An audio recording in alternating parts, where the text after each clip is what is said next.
I don't get very often, I'm not gonna lie. There we go. Just a couple protocol things before we get started. Does everybody feel comfortable? Everybody's okay? Nobody feels unsafe or uncomfortable for any reason? We're all okay? Okay, most importantly, exits. The exits are obviously the entire back wall. There's the, not the I did. no, I'm just not talking into it. There's the entire back wall. There is not the bathroom, but the room, the doorway behind the bathroom is also an exit. And if for some reason you're stuck in the front, you can go through the kitchen, and there are labeled exits inside. That is just safety issues. We're all good? Okay. Here we go. So thanks for taking time out of your Tuesday nights to come spend time with us and talk to your neighbors. We appreciate that. There's seats up here. There's seats up front, and there's benches outside. Make yourself at home. Thank you, Archie's, for having us. We appreciate it. Where's the chicken wing? That's Alex. It's his shop, so make sure to come here on a night that he's open for real and come eat some of the best food on City Island. Well, tell us, Wednesday through Sunday. Wednesday through Sunday, that's correct. Wednesday. Our hours are posted on Google. So if you go on Google, Go online. they're on there. Why can't you tell us? Yeah, when are we open? Okay, so I'm open Wednesday from 5 to 9:30. Thursday, same. Friday, we're open from 1 o'clock to 10 o'clock. Saturday, we're open from 9 a.m. to 3 p.m. for breakfast. That's why it's confusing. Sorry, you can go online. I apologize. And John, are we online yet? We are online. We're streaming. Thank you for everybody watching online who couldn't make it. If you have any questions, feel free to type it however that works, and we'll try to field some of those questions as well. First up is John with important stuff. There we go. Hey. Thank you, Dan. And thank you, everybody. I have to admit, I was a little freaked out earlier today. If you got messages from me, phone calls from me, text messages from me on my lunch break, I was not sure we'd get a good crowd. Thank you for proving me wrong. I appreciate that. So, big hand to all of you guys for showing up. I appreciate it. Unfortunately, I am a poor substitute for who our guest speaker was supposed to be, Linda Baldwin. As many of you know, Linda is the counsel for the Department of State. We're in crunch time in Albany. It's the end of session. She had every intention of being here. She had confirmed. Unfortunately, her job unconfirmed her. And she, again, we're all professionals here. We all have to make a living. We all understand. And we will do everything in our power to get her back here at a future meeting, because it's very important. She shared some stuff with me that I'm just going to share with all of you about the gateway. Yes, there's more seats in the front for anybody who's in the back here. Absolutely. 5 seats up front. 5 seats. No one in the front bites. No one in the front has any sort of body odor, myself included. So if you want to move up, you're welcome up here. And we have agendas. If you don't have an agenda, Dan will pass you one. Thank you, Dan. So where we left off with the gateway, people had questions about what was happening. So Tutor Perini is wrapping up all the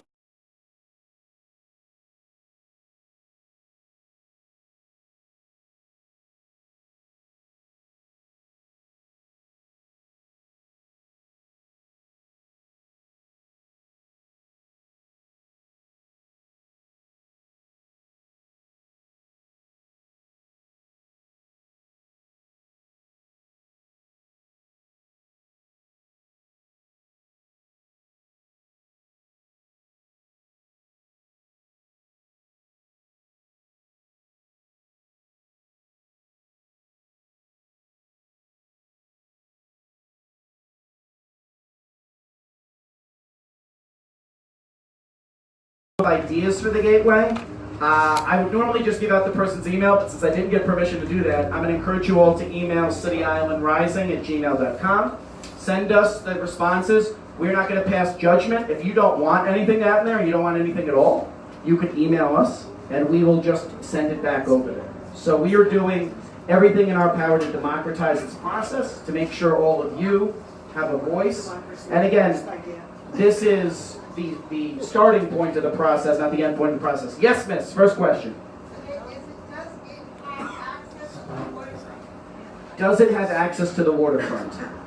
Again, as I've already said, I'm not authorized to speak for them, but knowing a little bit about the project, part of the waterfront area is part of what the city owns. So, to make this very easy for everybody, most of the property, including the old Nautical Temple, is actually built on city land. It's an unmapped city street.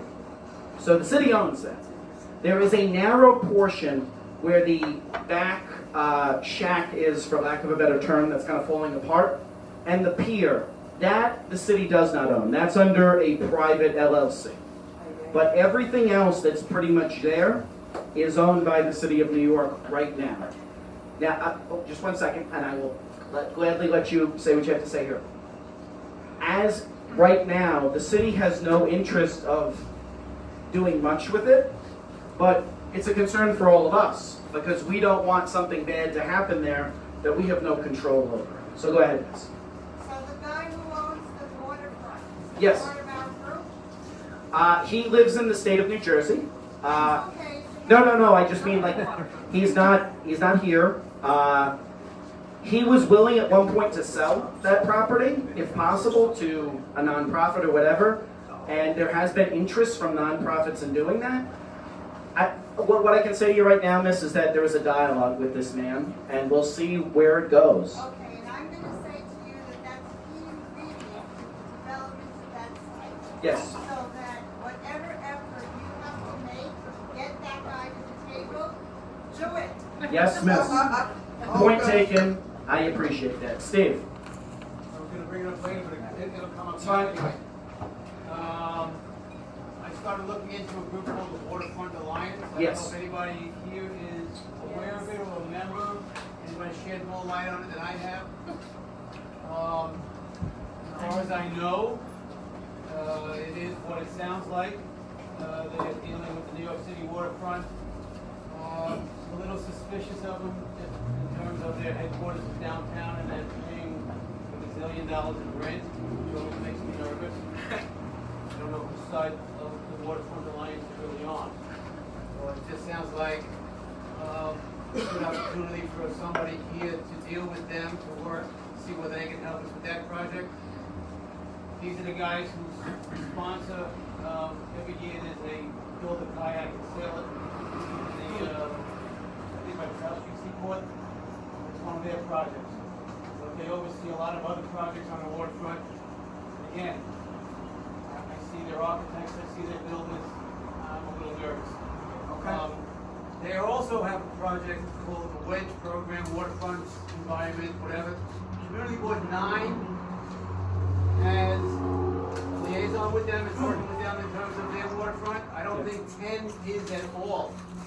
And I We think can bring that to should their bring attention. that to- Absolutely, sir. Absolutely. So we will do that, and thank you, Steve, for that, for doing some research on that.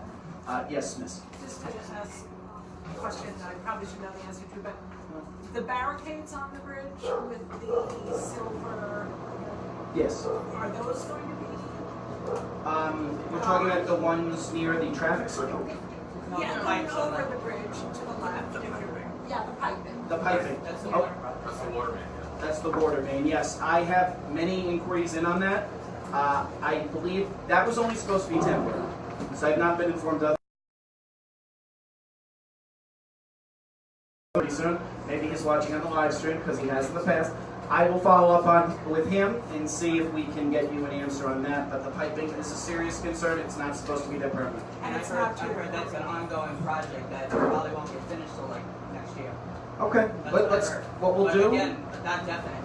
Totally, and let's get an answer from DOT, and we'll blast it out to the membership so everyone's informed. I think that's fair. Does that, yes, go ahead. Right now, we're getting blasted by microwaves at a dangerous level, way above the FCC regulations. Base station up here, Okay. there's one down, on Center Street. Okay, So, I don't know if the community, first of all, aside from the danger and the severity of the. Nancy, this is about the gateway right now. I'm happy to take your concern in the open portion, but is this about the gateway or is it about something else? I don't mean to be dismissive, I just want to keep the meeting moving We'll forward. get there. We'll And we'll come get back to there. this, yeah. We'll come back to it, I promise. You will, It's on the agenda, right? it's not, but there's an open section and you can get your 3 minutes like anyone else. I And spoke to you about this before. You have. It should be on the agenda. well, no, you spoke to me and I know, just so everyone's familiar here, Nancy, who's one of our neighbors, and thank you for coming, Nancy, is a resident who lives near lives on Center Street. Everybody here does too. No, I understand. And she happens to live very close to a cell phone tower, and she has some serious concerns. And we have reached out to the Congresswoman's office. Nobody ever called me. Okay, but we did reach out to them, and I will follow up with them tomorrow for you. And you and I will have a conversation about it. And she is actually coming to City Island on the last Saturday of the month, between 2 and 4. And I encourage you to come, because I think she should hear from you directly. But that is a federal issue, and we should be doing more with it, because I think there's some legitimacy to what you're saying. But we need to get the federal government involved.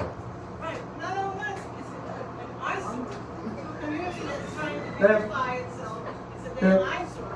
They Yeah. have some there putting it up there without even asking permission. They did it Yes. at nighttime. You're right. Put up illegally.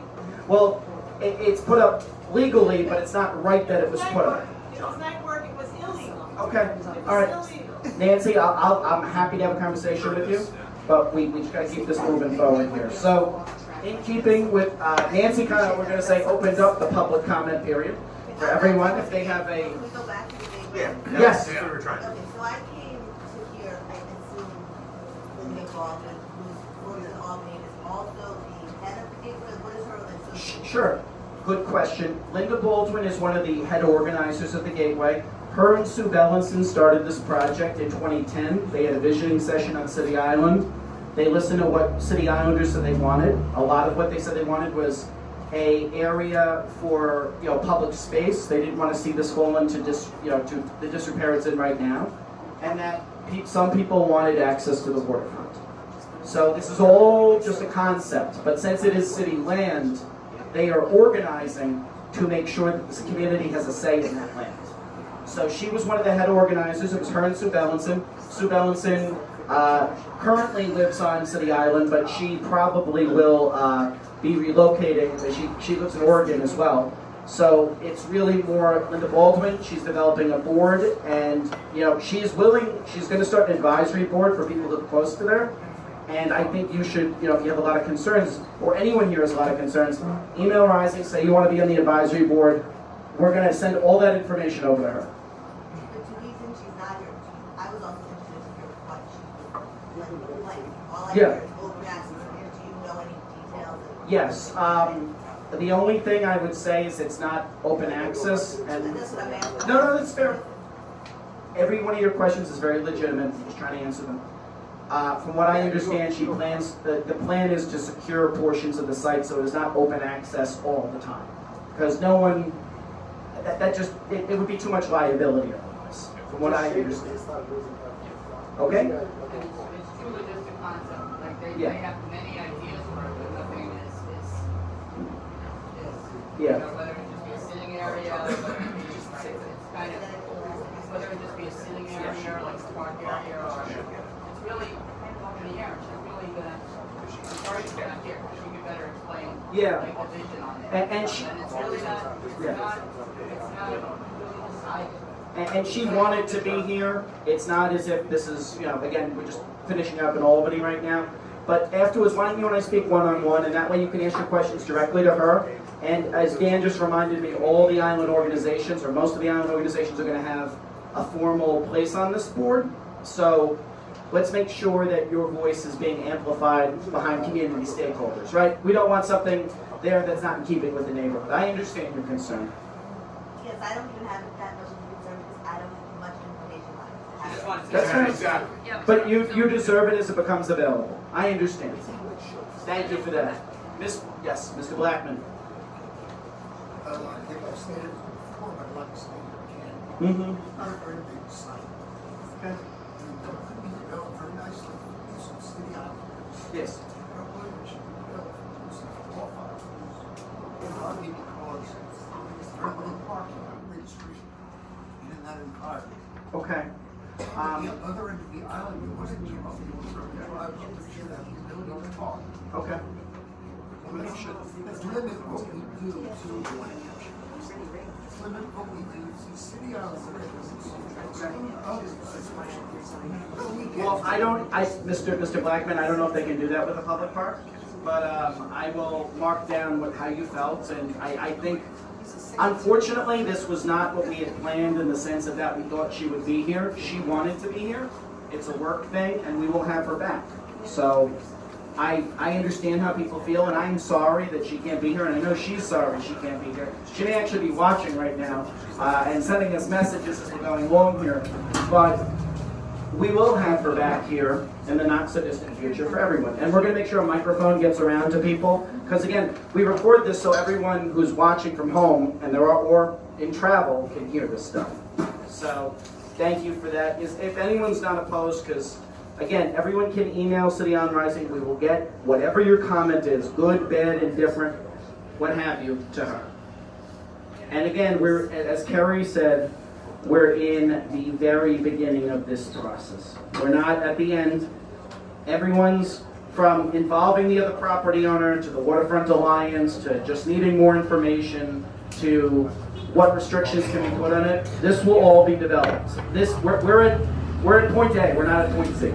So I don't want anyone to worry about that. We're definitely going to keep this as something we're primarily focused on. John is right. Main areas of focus. So it's not going to slip by. With every meeting, we're going to be discussing this. So Yes. I agree. I'm disappointed we don't have more info. Yeah. We are on the same page. We're Yes. going to get it. And thank you for coming. So we're going to start with the public comment period. So this is if people want to bring up the gateway, they're fine to. This is general concerns people have. And we have a lot of our board members in the front here. We have Stephanie Fisher over here. Stephanie, wave so everyone knows who you are. There we go. We have Carrie Filligara right over here. We have John Paradiso right over here. We have Louisa Benedetto in the back. Drinking a beer. Sorry, Louisa. Laura and I also in the back, but always in the front. Happy birthday, Laura. Happy belated birthday, Laura and I. There we go. Thank you. We have Kim Woodruff Jones right over here. We have Beverly Jones right here, no relation. And we have Dan Treisen. Just so everyone knows who everyone else is, it's very important, and we want, again, this is all about neighbors meeting neighbors, and us all collectively standing together. So, with that in mind, who wants to be the first neighbor to stand up and say their piece about something they are concerned with? Set the round rules in terms of time, please. Yeah, we're going to do 2 minutes if that's okay, but yes, miss, you first. The mic is coming to you. Because we just want to make sure we capture. It's regarding the BX29, so I'm wondering if I should wait until that comes up and talk. Oh, okay. So, hi, I'm Nicole. Hi. Hello, Nicole. Thank you for coming. I know, this is like the magic mirror. Hi, Nicole. My name is Nicole, and I'm a City Island resident. Hi, Nicole. Hi, Nicole. Now I know who's been to a 12-step. My question was about the BX29. As someone who fortunately has to take the BX29 because, like a true New Yorker, I don't drive. The BX29 schedule has been something Non-existent. folly. Well, yeah, sure. When I've asked the sometimes charming bus drivers, are you the 1:30 bus coming late? Or the 2 o'clock bus coming early? They look at me and they're like, what do you want from me? And those are the nice ones. So the fact that the bus drivers, when I asked them to see what is your stop schedule, because they do have one, so they know when they have to, they won't show it to me. Apparently when they do, even at the Pelham Bay Park stop, it has nothing to do with the schedule that's posted. I know that the schedule gets changed and updated once or twice throughout the year, but I'm just trying to figure out why it is on the weekends that there is no rhyme or reason. And when I needed to get to a doctor's appointment this weekend, I was waiting for 45 minutes, nothing came, and then 2 bus caves right behind each other. I was like, you've got to be kidding me. So what can one do? So I have an answer to the question about why the bus drivers aren't particularly helpful. So there's a work rule at the MTA. Bus drivers are not actually allowed to speak to you. No matter who you are, no matter what your question is, unless it's an emergency, they're actually not allowed to speak to the passengers. Some of them do. Some of them say hello, and you say thank you. They say have a nice day, and they could actually get in trouble for that. So that's one of the reasons. We are going to get to the BX29 and some potentially helpful changes in a minute, but that's a tiny piece of information in answer to that. Thank you for that. Raby, is related to the Bronx 29? No. Okay, let me just answer this too. I'm just going to piggyback off Beverly's helpful information there. So what's going on with the Bronx 29? Obviously, we know some of the bus drivers are less than friendly. Good family friend of mine complained about the bus one day, and he was told maybe you should buy a car. I don't think that's an acceptable answer.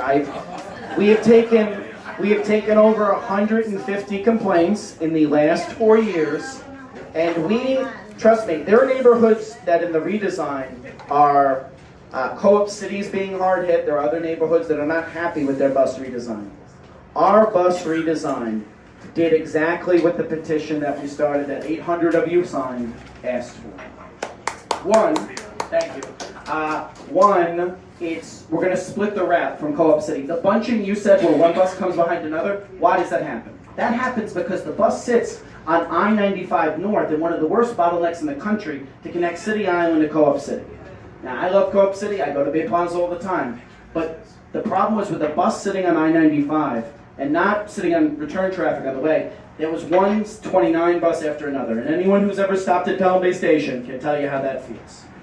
And it wasn't serving this particular community to be routed the way it was, particularly when there was another bus in Co-op City that had the same route as the Bronx 29.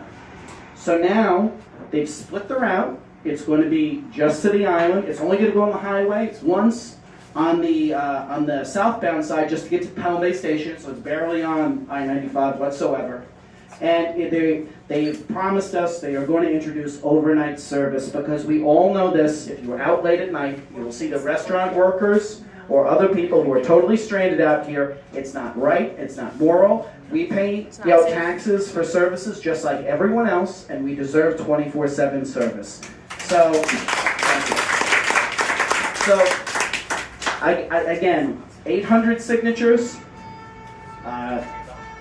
300 complaints, maybe that guy's one of them,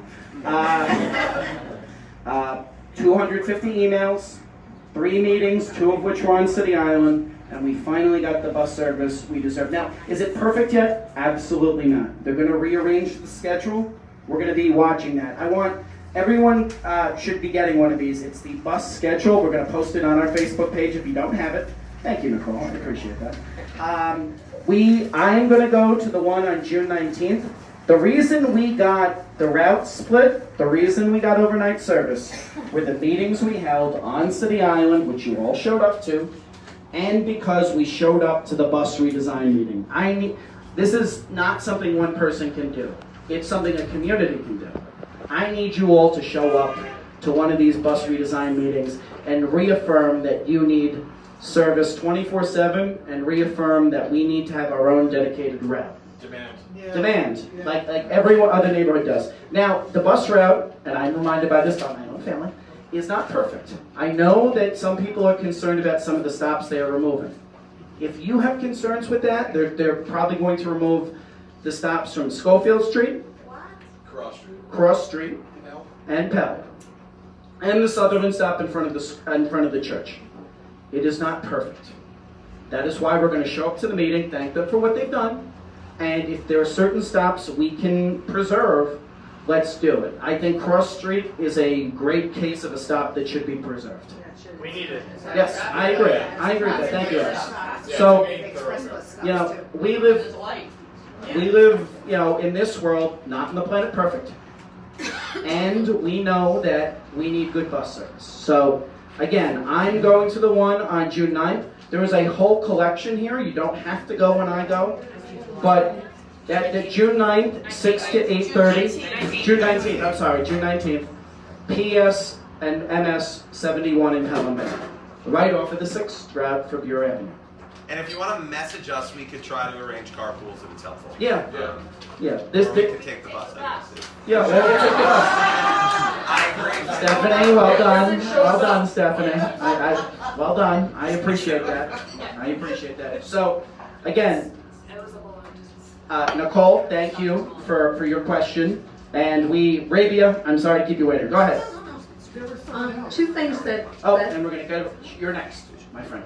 two things that John wanted me to bring up. One was a couple of weekends ago, every weekend in the summer here, but a couple of weekends ago, we started to get really trapped on the island during the day, trying to get the fire lane, get EMS in and out and things like that. Well, that started, by the second weekend, that started a lot of comments online, and people were starting to get panicked, actually. People with children with chronic illness, frail adults with illness, or somebody who might have a heart attack. There's no reason that City Island, because we are a destination, there's no reason why we should accept lesser response time by EMS or the fire department than anyone else in the city. The Bronx already is behind, but we should at least get that. A couple of people said, well, they're not going to do anything about it. The back of my head, I'm an RN. I worked in the ER for too many years, the ICU, mass casualty, built ERs internationally. I said, you know what, I think this is my thing. I think I can talk their language. I think it's your thing too. Yeah. So I put out a couple of emails, made a few phone calls. John also was involved. And within 2 days, the city responded. The EMS, the executive officer of EMS responded. And City Island will have their designated ambulance here during the summer months. So the other months. Thank you, Lydia. And in addition, two additional things which I think are very important from my perspective is EMS is constantly monitoring our traffic and changing their bus, they call it a bus, ambulance, in response to that. So if they know that they're going to have a 20-minute or a 15-minute delay, they're staging their ambulances on our behalf. So that reassured me greatly. The second thing is, because of traffic and illegal parking and everything that's going on, they also have the ATVs available, which they have at the beach but would respond here. So that some of the smaller areas and streets on the island, they can at least remove a patient and bring them down to the ambulance. So that I'm going to monitor, but I felt very relieved, I felt like very respected, and I feel as if the EMS at least really gets the problem on City Island. So I just wanted to pass along at least good news. Thank you, Rabia. One more. And thank you for taking charge with that. Yeah, no problem. And then the second thing was, that you wanted me to bring up was, I'm aware that there's a Coast Guard auxiliary flotilla on City Island. It's 0504. What I didn't know was, of the 40 members that we have, they are responsible for 56% of volunteer hours of the entire division of 5 flotillas in the Southern District. Okay. That is 40 members putting in 20,000 volunteer hours a year. That's a huge amount of contribution. However, these members, they're our neighbors. However, these members they put in a huge personal investment into their equipment, their uniforms, training, and other things, but they have no place to store any of their equipment, any of their supplies. They have the pop-up tents, they're at all the events, they're giving out information. They go on their own to the marinas and do the craft inspections and other things. They also are in association with NYPD, Coast Guard, and FDNY for terrorism in the harbor and our waterways. So I am looking to spearhead a way to find storage and office.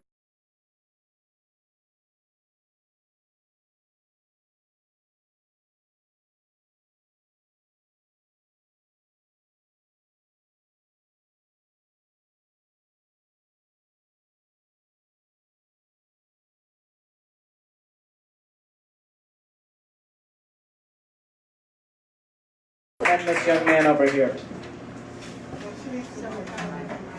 Love in action. Welcome to Overnight. Hi, thank you. He's the Phil Donahue of today, my friend. Oh. Good cold works. Good, okay. So about the bus, I use the bus 3 times a week at least, back and forth between here and Gotham. And the front, I usually pick it up in the front of Dunkin' Donuts. And sometimes the cars are not only just parked, not only are the cars parked where the bus stop is, because they're inside getting their coffee, sometimes they're double parked. I called 311 and was told that, well, I would have to have a picture, or it had to be happening at the moment I called. So I just kind of let that go. Were you going to respond to that? So, I have it on good authority that the buses are being fitted with cameras on the fronts of the buses so that they can photograph the license plates of people who are parked in bus stops. When this meeting happens, we should go and demand that they install those on VX29 buses. Because it's the same problem in front of the school, where if you're trying to get a bus at pickup or drop off time, there's people who are double and triple parked, dropping their kids off, which, you know, I'm sensitive to, except it's a bus stop.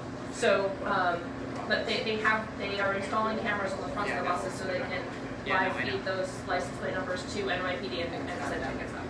They're going to actually pick up a lot of NYPD's license plates.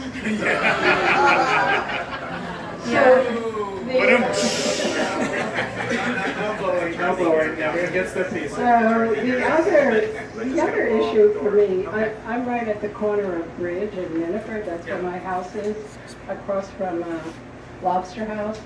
And so it was a little after 7:30 when I left my house to come here tonight, and the fire range was still firing away. And I thought they were supposed to stop at 5:30 or 6 o'clock. I am your neighbor, not that far away on Miniford, and I agree with you, it's very late. Unfortunately, they're allowed to shoot until 9 p.m. 9 p.m. I have a 2-year-old daughter that goes to sleep at 7:30, and it's a crapshoot on what kind of semi-automatic rifles are firing that night sometimes. And John is absolutely right in everything he just said. There is going to be a Rodman's Neck monitoring committee in the next month, Ed. So let's connect, because I want you to be there. Okay, and just one last thing. The people coming to the Lobster House on the weekends in the summer, and the way they wait to get into the parking lot is they actually take up 2 lanes. Yes, and it's impossible to pass. It's impossible to pass. And it's very dangerous because some of the cars who are trying to make a turn to get off the bridge are blocked. They're completely blocked. So, and you know, that big parking lot across from Lobster House, who owns that? Why can't, I know we can't have a municipal parking lot, which would be great, but. Well, we're trying. Yeah, are we? so, Oh, good. A couple of things. One, this issue is actually the reason why I personally started getting involved. Can you hear me? Yeah, so this issue was the reason I got involved, honestly, this sort of Bridge Street congestion and some of the issues you're talking about. I feel like sometimes a lot of the issues that are discussed are sort of non-end of the island issues for just probably population reasons. I'm there, one of the reasons I'm here is to represent that, and I definitely will keep you engaged and will keep you informed, because it's things that are definitely near and dear to my heart as well.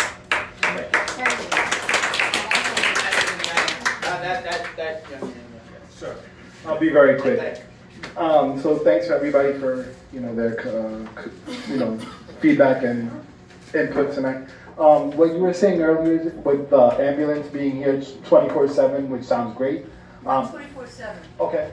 During peak hours, they're gonna monitor the traffic. Okay. If the traffic lightens up on the weekends, in the summer, it will be here. Okay, great. That one thing that I wanted to just piggyback off of that was that, I think this may have been mentioned previously at another meeting that, when they had the parade here on City Island, there was a lot of problems trying to get an ambulance over through to, wherever it was to another spot, and just horrible emergency management system. I went up to the police officer he really didn't seem like he understood what emergency management was. He was like, there's a parade going on. So, We actually had an emergency. Oh, were you Yeah. were you by the front when the fire engine came on and they wouldn't clear it? Yeah. Yeah. I agree. So, okay, I don't know if that was basically what she was trying to get at, but I just think that, you know, there's more digging that needs to be done. 100%. And your girlfriend here is very resourceful and actually wrote this all up and sent it to me, and I just sent it to the captain. So we'll work for a follow-up for you, because we spoke about this a little before the meeting, but it's good we're talking about it here. You were right that if there is a parade is a pre-planned activity. So we should be able to prepare in a pre-planned activity for things like that to happen. So you deserve a response for that, and we'll try to get something and set it up for the next meeting. So I agree. Thanks. Thank you. We'll take 2 more questions, and then we're going to go to the next Matt, and then we have Dr. Gannon over here. Unless anyone, maybe we'll take 3. If someone else, because I see the right hands, and then we'll. Okay, we'll move it quickly. So I want to talk about. Okay, so I don't like mics. All right, so I just wanted to talk about, this is my first meeting, access to home ownership. I'm thinking about people who are my generation who grew up here. I'm assuming a lot of people here might be homeowners, and I know you're probably happy that prices go up, but I'm thinking about, and some of you guys might also be new to the island, which is great, new people, I love change, but I also think it's nice for City Islanders to be able to continue to live here and not as renters, right? So I'm worried about people my age, and I'm a huge advocate of personal fiscal responsibility, but still maybe there's something as advocates for Islanders, if there's something we could do to help, to support, to teach people, inform people about how to get access to owning homes, how to help Islanders make that jump when they go from 18 to 30, whenever people are buying homes nowadays. No, and we'd actually. Sure, go. Sure, you may. Pass it down. Pass the mic on down. We have a bank on this island. I think that the bank on this island deserves to have some kind of community spirit in addition to taking money. And on top of that, I think that that bank makes enough money to be able to create a program for City Islanders to buy City Island property with some kind of graciousness that allows them to afford to buy the island houses. So I really recommend that I recommend that it's a political thing, that we actually take on the Chase Bank and get them to be community spirited bankers for us. Thank you. One of the things that we're interested in doing is hosting not just meetings like this, but from time to time educational sessions for anybody in the community that wants to come. So I'm wondering if, we have a lot, at least a handful that I've seen in the Current and elsewhere, folks who are in the financial planning business. Maybe it would make sense to have a community-wide conversation about financial planning and education for transitions in your life, whether that's retirement planning or planning to buy your first home or what have you, and then have those folks maybe volunteer some of their time to have individual financial planning conversations with folks. Would that be helpful? Is that something that people would be interested in having a community meeting about? Yeah. Maybe? No, I was essentially going to say the same thing, which is that the collective is sort of broken up into like subcommittees where we're part of what I'm focusing on is the connection between the local residences and the businesses, and I think buying property is buying property is exactly the same thing, which is that I got lucky, right? We bought the Trader John building because we didn't want it to get knocked down, but we just it was a fluke, we happened to be at the right place at the right time, but that was an unskilled move, that was luck, right? So I agree with you completely, which is that we need a way to, and also it's intentionality of the owners, right? So we got our building with renters, and we are intentionally keeping our rent lower than it should be because I want to rent to people who appreciate being on City Island.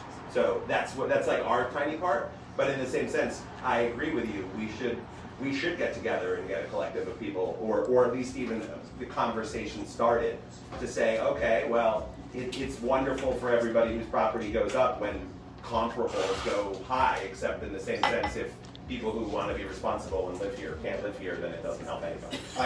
I just wanted to add one thing, and I think it's a really interesting idea that we're talking about. I have a very good friend who has a startup. It's called Lift Rocket. You can take a look at it. I think their site is up. What they do is they do crowdfunding specifically for communities, sort of like self-defined communities. And I think it's intended for things like church groups and community organizations and things like that. But I think new ideas like that, new ways for us to think about how we as a community, it's like It's a Wonderful Life, right? It's like the savings and loan. How we can all help our community and lift it up. Those are the things that I think we're all for. And we're going to be looking at engaging with the banks, with our community, but we're also going to be looking at new products and technologies that we can help introduce to everybody with the idea of how can we help make sure your generation isn't a generation of renters. I get it. I'm not that far off from that. I'm a little bit older, but I understand, and it's hard to save. It's a really hard city to save money and invest. So we're on it. We're going to work on it. Okay, because we're going to go to the next section, does anyone have one more question to close us out that hasn't been asked yet? Or two more, sorry. We'll do these two really quickly. Quick one. Go ahead. Curious about, since so many problems on the island have to do with traffic. Yeah. I'm also around the corner from the Lobster House.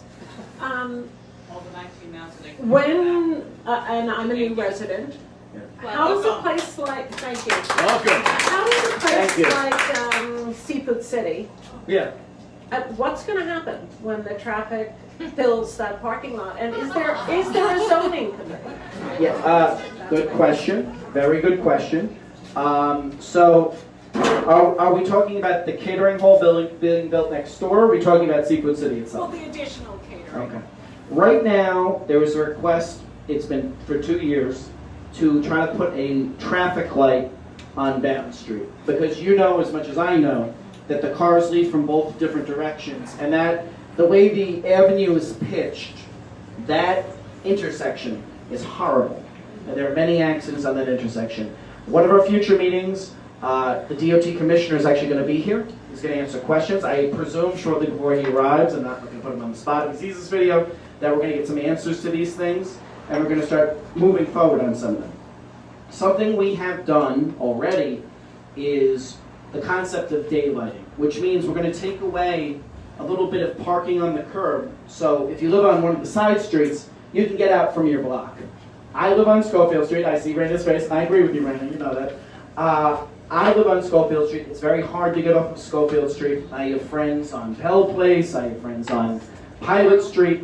And they are going to start daylighting some of these corners on that side of the island. If they do not approve a traffic light for Bound Street, I will look into them trying to do the same process.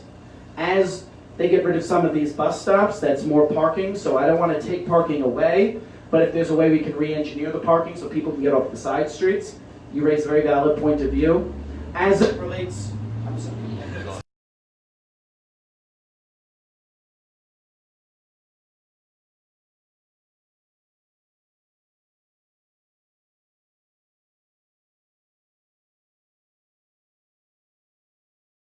As it relates to what are we going to do with the new property as it comes online.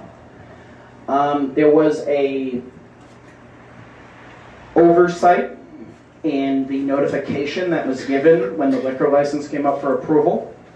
What you should know is that as of last Thursday, because I'm on this like a hawk, it had not yet been approved for a liquor license. It hadn't even applied for a liquor license yet. And I'm not going to shout out one of your neighbors, but she's in the room, and she keeps me on my toes on this.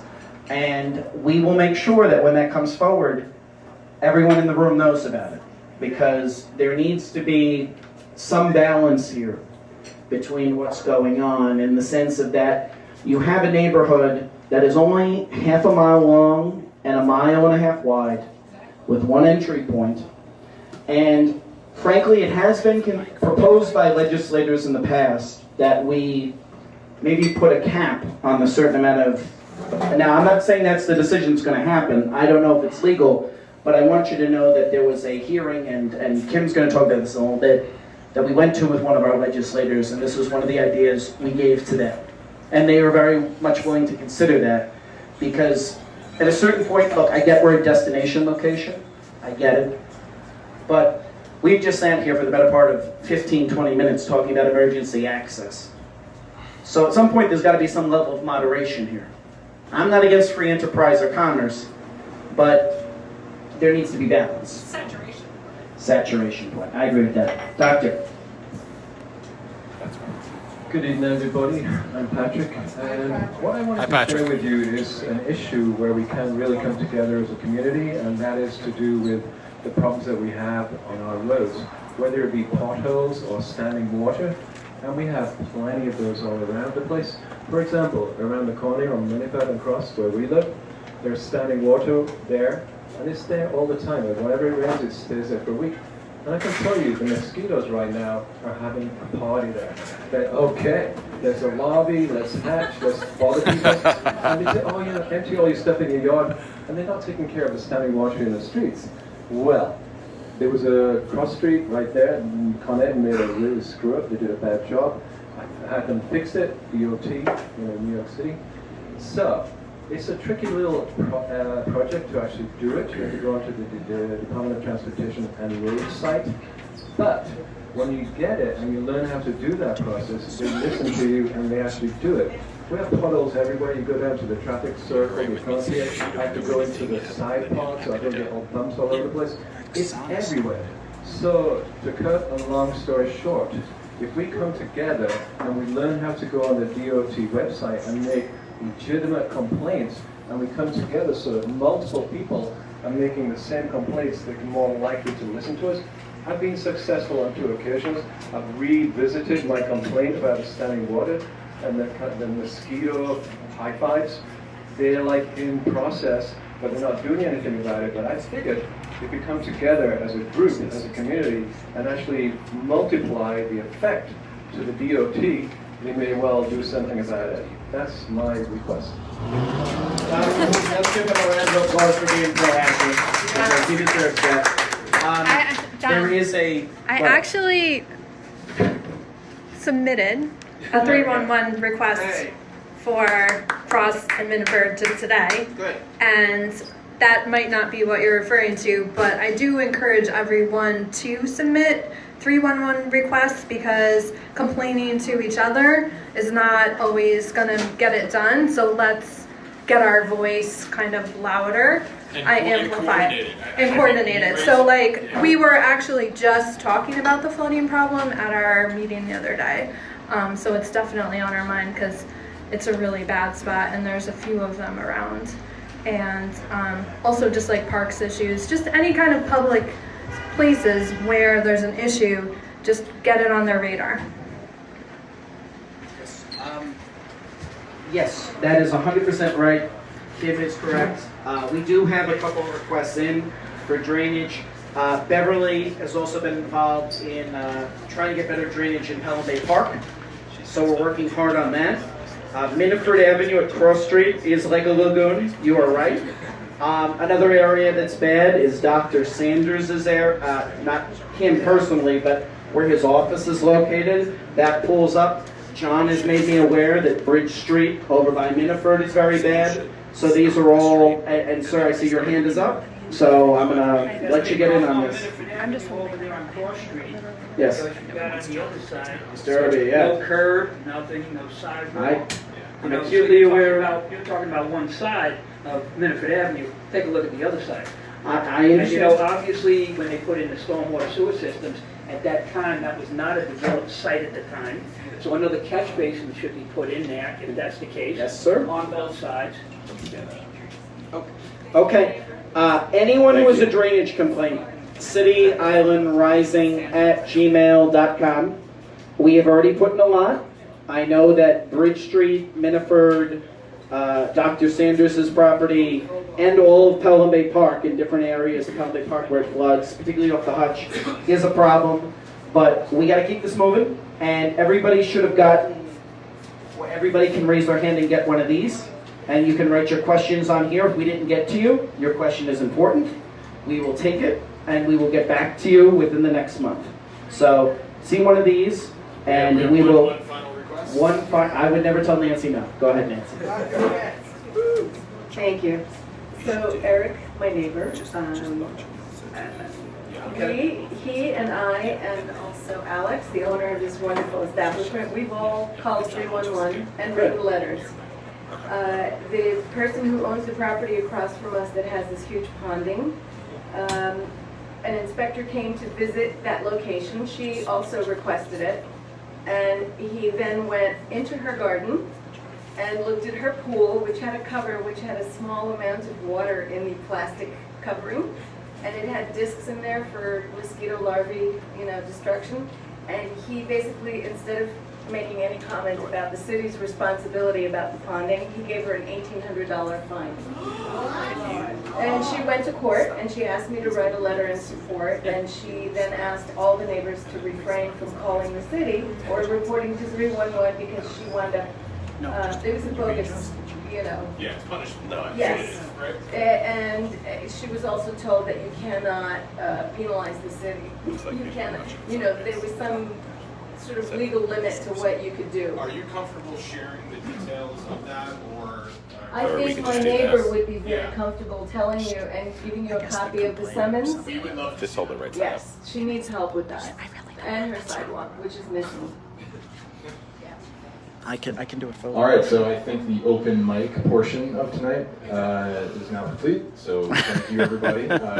Just so you know, what we do with all of these, it doesn't go into outer space and you don't hear about it again. What we do is we're recording all of this, and we meet at least twice before each of these neighborhood meetings, and we document all of this. We sort of put it on a spreadsheet, on a slide, where we really figure out what our priorities are. So this is the most important part of our meeting. It's you set the agenda, you set the policy, you are the ones who are dictating what we're going to focus on. So thank you very much for this.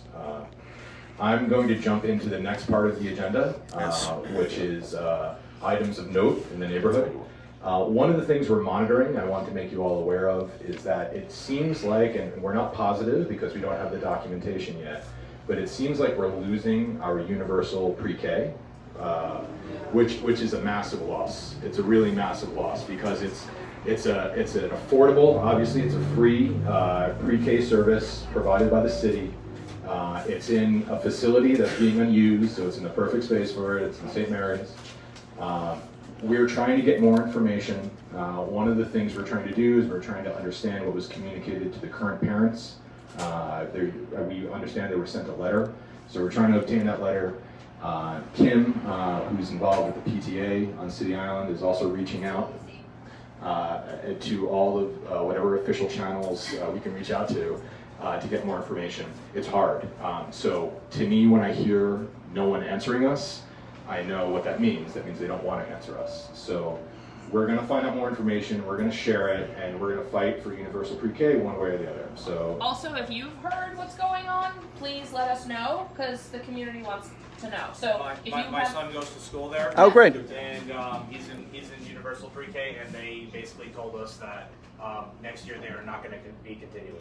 Did they send you a letter? They did not send a letter. It was just the teacher talking to my mom. So Okay. That's all the information I have. Just not to put this individual on the spot, but we do, just one second, we do have a public official here who is listening to all our concerns, and we thank him for it. Anderson Ortiz is in the back of the room.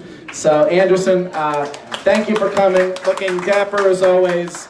We're going to ask for your help and the comptroller's help for trying to figure out what's going on with UPK, please. Thank you. And Anderson is very responsive. Questions in the back? Yes.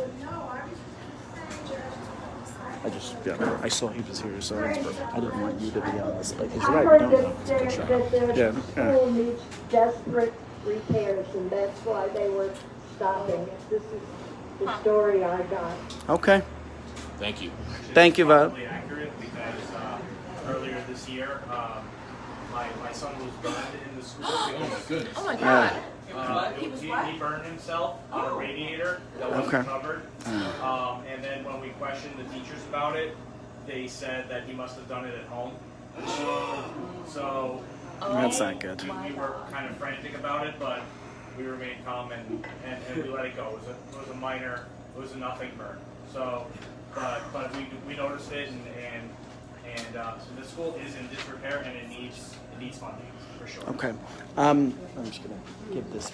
I just want to say that I had tried to get my 4-year-old into UPK this year, and it was full, and I called the Holy Rosary School, and it seemed, the impression that I got, that this is one of the most successful UPKs around, that everyone shows up, it's like there is no attrition, it stays, so now that I hear about the place being in disarray, that makes a little bit more sense, but I'm surprised that they would just not fix it versus, and close down a very successful, one of the most successful UPKs in the Bronx. Yeah, I mean, we're going to confirm status, and then once we confirm status, we're going to fight as hard as possible to find a way to keep. I don't know if it's going to be in that facility, obviously, but I don't know what we need to do, but it's something that I think that's vital for this community, especially if we need young people coming here and buying houses. There's no playground there. Yeah. I agree. Okay. All right, I'm gonna move on to the next item of note, and I'm sorry we're sort of jumping around the ball. Nicole, yeah. Nicole, you gotta use the mic, Nicole. Sorry, because we need. Sorry, quick idea. I know that with Viacom, we've had a tremendous turnout for community actions to beautify the island. If the pre-K is in need of repairs, why don't we take that on as a community project? Although lots of things will need to be paid for, but is it not something that we could participate in and say, hey, if the city doesn't have the budget for it, we're taking this on as a community project and volunteer our time to try and make some of those improvements, Yeah, repairs? we're trying to get to the bottom of even what's happened so that we can, as a community, approach it the right way. So, we've said like, oh, we can put it in a different spot, we can do this, but we don't actually know who decided and why. So that's what we're trying to get to the bottom of, and it's great that the community is really passionate about this so that we can get together and respond once we figure out what exactly is happening. And Kim has been pushing to get responses, and we're very grateful to have her on the Community Education Council to do that. And look, we're going to work with Anderson. We're going to work with our other elected officials. We don't want to put Anderson uniquely on the spot for this, because Anderson is also the first elected official rep to come to one of these meetings. So let's give him a round of applause. We know that we're going to be getting, probably over the summer, both Assemblyman Benedetto and Senator Biaggi, but you're the one who broke the mold here, so thank you. Thank you. So, do you have anything you want to say, I guess? Yeah, absolutely. We offered earlier, just so everyone knows we weren't trying to silence Anderson. You offered to talk. Why not? Good evening. I'm here today representing the New York City Comptroller, Scott Stringer, who, as you may know, is the Chief Financial Officer of the City of New York. He oversees the city's pension system that totals over $190 billion and is responsible for the transparency and accountability of all city agencies. He's also responsible with other elected officials to ensure that there is progress in New York City and that we continue to feel proud of where we're going to. And I gotta tell you, I stood here for now probably half an hour, and you have to be proud of what is going on here in this meeting. The amount of people on a Tuesday after 8 o'clock that are here trying to make sure that the community continues to progress. So give yourself a round of applause. Give a round of applause to the organizers here. I could go ahead and tell you a series of this how the comptroller is doing, but my role here today is just to listen to the concerns and see how we can be helpful to make sure that this community continues to move forward. So on behalf of the comptrollers of New York, thank you, and we look forward to working with you.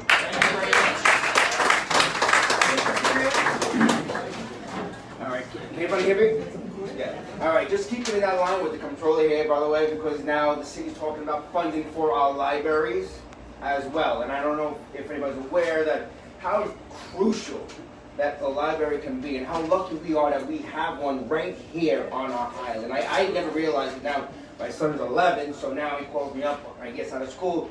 Hey, Dad, I want to go to the library. So now he acts like an after-school program. My printer broke down one day. I ran to the library. I was able to print out what I needed. So it really is more than just the books, right? So I'm going to have John going to forward out to everybody who's on our email list the petition to make sure that the city knows how important it is to keep these libraries funded, especially the ones here on City Island. All right?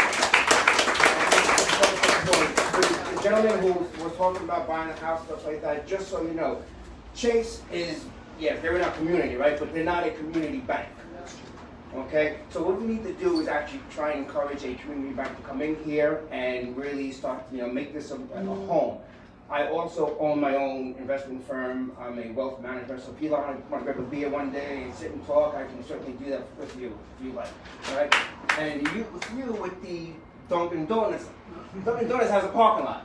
Yes. In the back, right? Yes. Yes. That's what I said. I did not even know.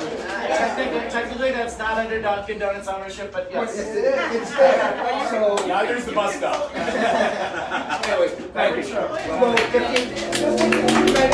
if you can, and fill out the petition, please. Yes. All right. Thank you. And if you have children, they can also sign their own library petition. And in my ignorance, I forgot one of our board members is actually a library professional. So without further ado, Louisa Benedetto. Thank you. Hi everyone. I just want to say you could also go to investinlibraries.org. The city, the 3 city libraries, Queens Public Library, I say them first because I work for them. Brooklyn Public Library and New York Public Library. They're requesting $35 million from the city and $150 million in capital funding from the city. This is very important. It's crucial that we get this funding, and I just want to say outright, the City Council has been extremely supportive. But if you sign the petition, either hard copy or at investinlibraries.org, that will go a long way. And just making the mayor know that knows that, New Yorkers want libraries to receive funding. And that's it. So I felt like I should add that. Thank you. So we've got a lot of petitions for everybody to sign. They're coming out soon. One thing on the agenda that I just wanted to get to was something that came up for us recently, which is what's going on with Hart Island. I think there's a lot of misinformation out there and a lot of maybe uninformed opinions. We don't have a stance on this as an organization yet. One of the things that we are committed to doing is we are going to try to take a trip out to Hart Island to sort of see the conditions out there. We're also going to try to engage with our public officials and with members of the Parks Department to really have a voice in what's going to happen out there. Just want to keep you all informed. This is something that we have our eye on, and something we're going to bring back to the group as an information session at some point. So, on that issue, I think all of us found out about it because either the newspaper or TV about the city council kind of bringing it up. We're the closest people to it. There was no notice, no notification at all about it. Now, the city councilman had no comment on it whatsoever. He wasn't even part of that conversation at the city council. I don't quite understand how the city can deal without the local people or the local city councilman dealing with that issue. That's what we really have to find out. We have to get more information. We need to get better informed as a community. And Steve, I know you emailed about this, and I know we were trying to connect on this. And listen, no one's had had their fair share of colorful differences with Mark Jonite than probably I have. But I do have to say, he was at the hearing, and he did comment for what he believes. I don't, again, leave a respectful difference of opinion, but he was at the committee hearing, and he was speaking out. I think, again, we're going to get better educated. If this is something that truly concerns a few people, email us or speak to us afterwards, because we're going to try. Yes, sure. What is going on is twofold. There are 2 bills before the city council right now. They've been before the city council in the last session, and they've been before the city council. The bills are as follows. 1, to change the jurisdiction of the island itself from the Corrections Department to the Department of Parks. 2, the second bill is to, publish the schedule of the ferry and make sure that the ferry, that people know when they can get over there, and to change the ferry that leaves from Fordham Street. Now, again, I think people, and John touched on this, and I've been very involved in this, and I do have a very strong opinion, but I don't want to color anyone's opinion on this. And I'm breaking this microphone, so to speak. Of things about it, and so we sort of, as a board, decided we can't make any responsible decisions or opinions unless we go. So our first agenda was just to organize a trip so we can see what the conditions are. We're not taking any sides on any of it as an organization because, frankly, we're not as informed as we need to be. So I was excited to go see it so that we can figure it out. So if you are interested in, so the only formal step we're doing is, as an organization, we're going to schedule a trip. If you are interested in going and you don't want to go through whatever you need to go through, email us, we're going to organize a trip and you should come with us. After we go and we see what the conditions are and then we understand more about it, then we will be happy to report back to you. But we can't make any educated decisions unless we go see it first.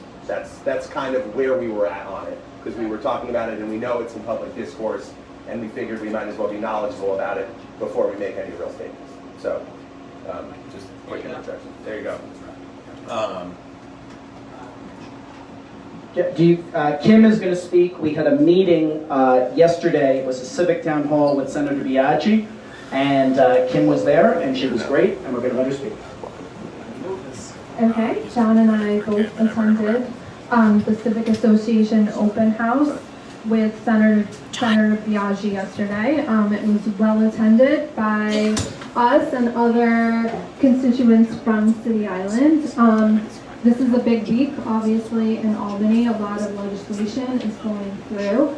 Ms. Biaggi was very receptive to everyone in the room. She's a very good listener, and she was thoughtful in her responses to everyone about the various issues. Obviously, our community has distinct issues to other communities in her jurisdiction, but one of the issues that came up that all of us kind of had something in common with was noise. So one of the things that we did is we put out the noise, some information about the noise violations, just to be more informed about what actually is permitted in terms of noise, and which things are not permitted. So that kind of just helps know when you can fight and when it's kind of, you just have to put up with it. So just be aware of that. Graffiti was another issue that we've experienced recently, and that other communities in the area have experienced. I know we had some at the school, and the school dealt with it very quickly. Somebody at the meeting who was from another community association suggested just the strategy he's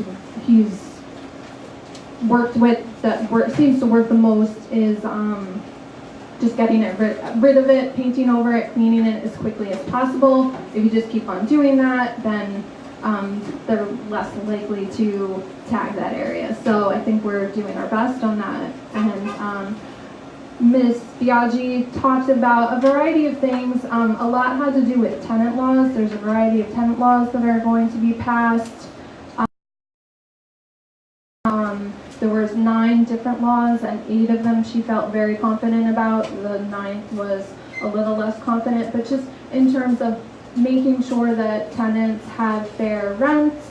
Our rental situation here is a bit different than what they have in other parts of the Bronx. We don't have a lot of large buildings or anything like that, so it's a little bit of a different situation, but just knowing it's better for the community overall if tenants are protected. Any other things that you brought up? We spoke about the catering and the environment. Right.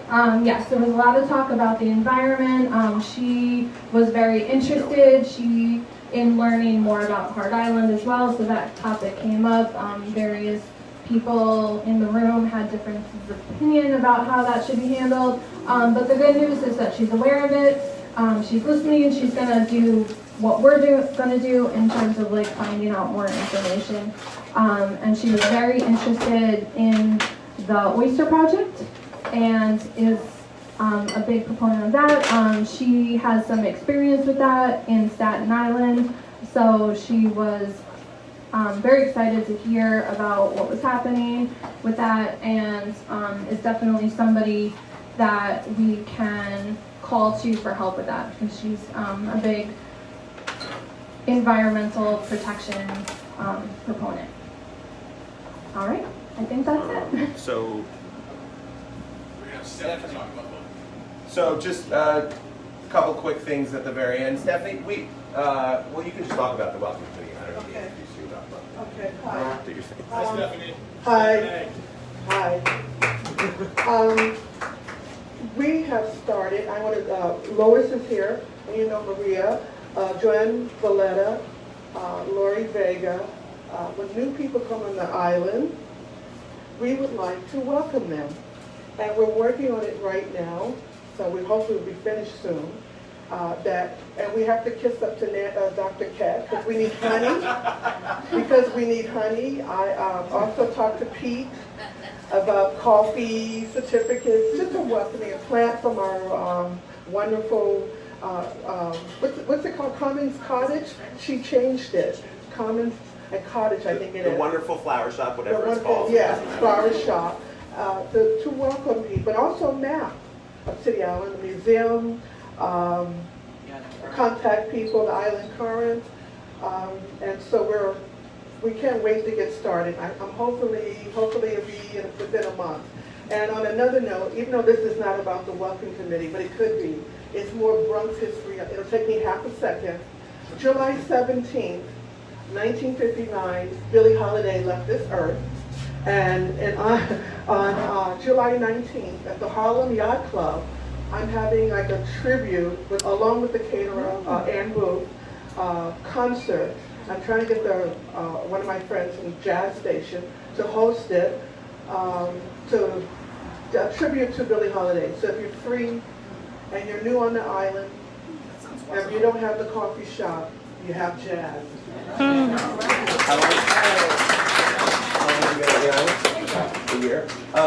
I'm going to selfishly welcome the newest resident to City Island, my mother-in-law,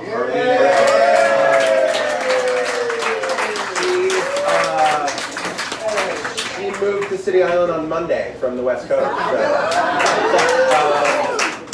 So introduce yourself, and she's also going to teach art classes eventually.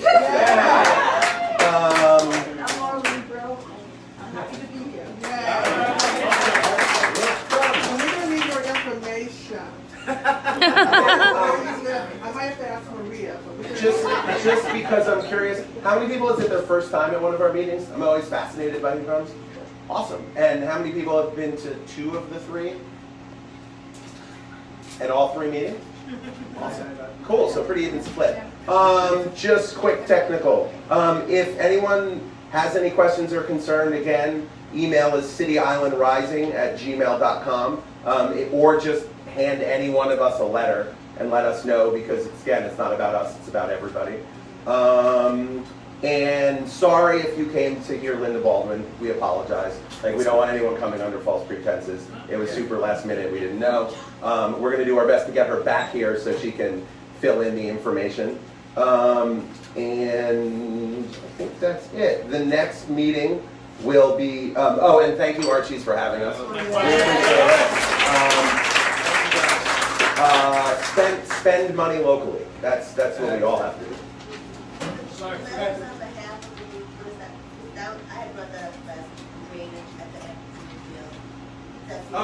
Oh, yes.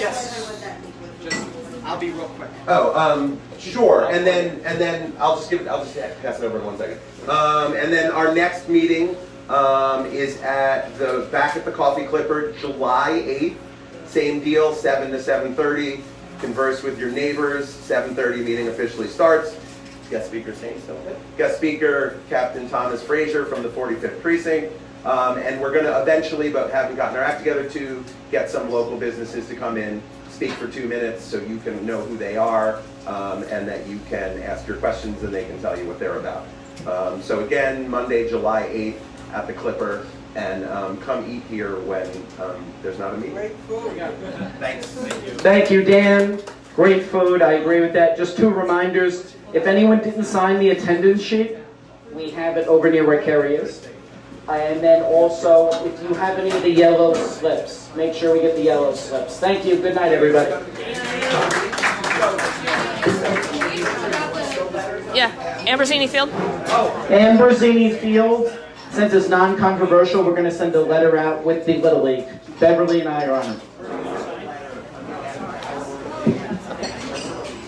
Do I just hit this?